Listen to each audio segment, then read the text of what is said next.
you very much for your service. We appreciate it very much.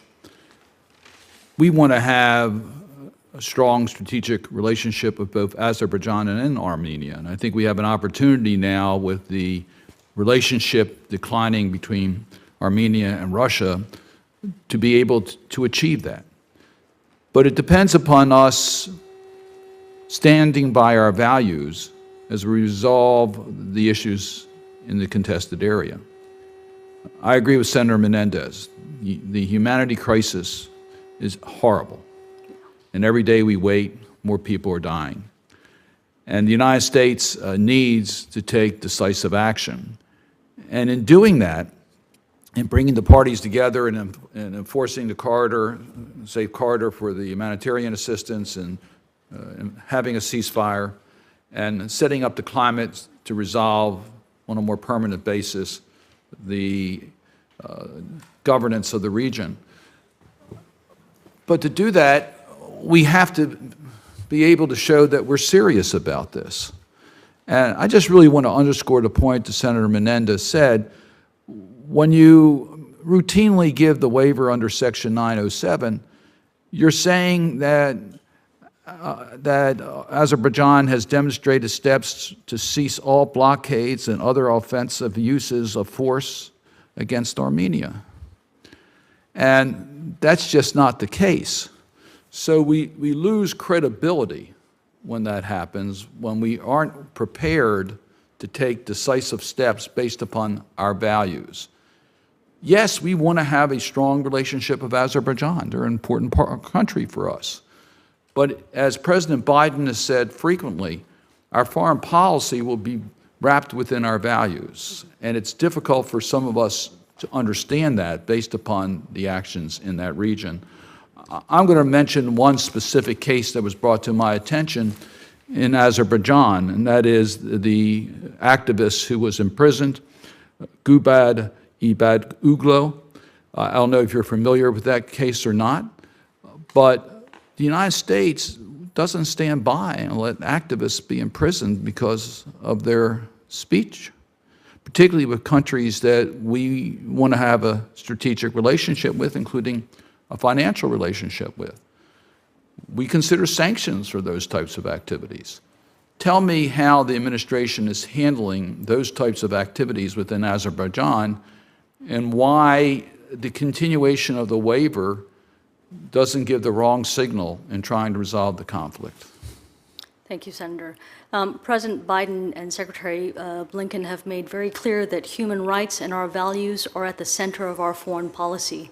And we take every opportunity to drive that home with all of our partners, every country that we deal with, including with Azerbaijan. And as you rightly point out, we have an opportunity and an imperative to develop a strategic relationship with Armenia as well as Azerbaijan.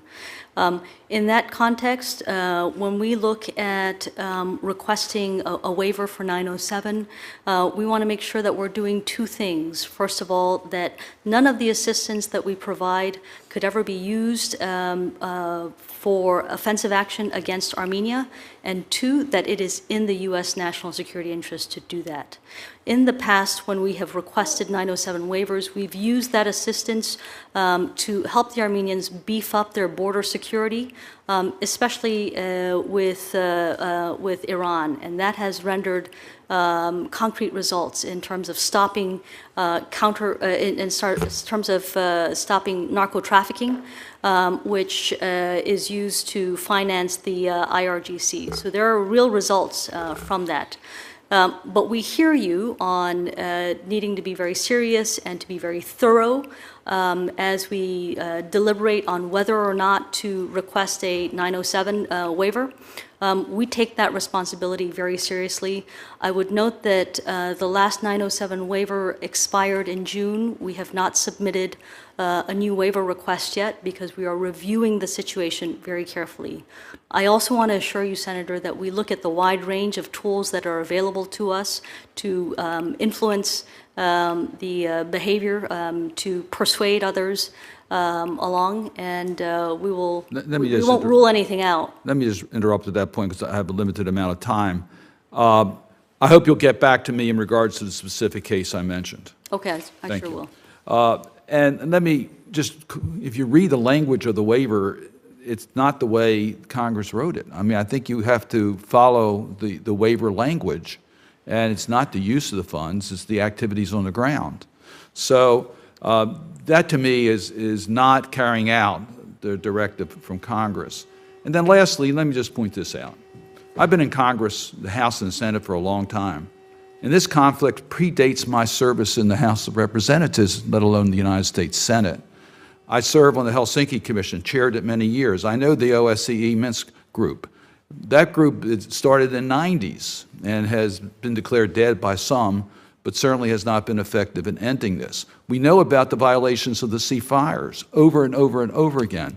This conflict has gone on way too long. We saw that when we've had long-standing conflicts, U.S. leadership has been instrumental in ending those conflicts. We've seen that in our hemisphere. U.S. leadership is needed desperately to end this humanitarian crisis and give us a path towards a resolution of the conflict.